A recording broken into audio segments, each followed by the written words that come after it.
جوالا میں باثر افراد سے اشیاء نہ خریدنا غریب دکاندار کا جرم بن گیا۔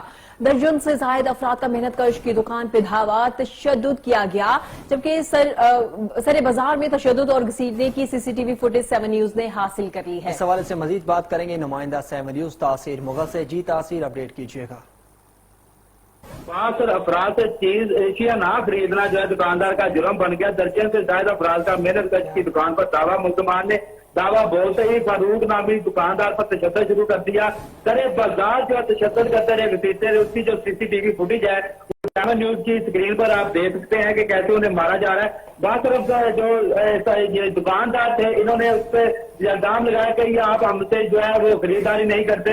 اس نے کہا کہ یار چیزیں جو ہے مہنگی دیتے ہیں، اس وجہ سے تو تکرار ہوئی، جس کے بعد جو ہے اسے مارنا پیٹنا شروع کر دیا۔ جب ایس ایچ او گرجاس سے موقف لینے کے لیے کال کی گئی تو اس کا کہنا تھا کہ میرے علم میں نہیں ہے یہ واقعہ کہاں ہوا اور کب کا ہے، ابھی تک میرے پاس کوئی درخواست نہیں ہے۔ ایس ایچ او جو ہے واقعی علم نکلے ہیں، لیکن ملزمان کا کہنا ہے جو مدعی ہے مقدمے کا، اس کا کہنا ہے کہ ایس ایچ او جو ہے بعض ملزمان کو گرفتار نہیں کر رہے۔ درخواست میں نے دے دی ہے لیکن پولیس جو ہے وہ کارروائی نہیں کر رہی۔ درخواست کے باوجود کارروائی نہیں کی جا رہی۔ تاثیر مغل، آپ کا بہت شکریہ۔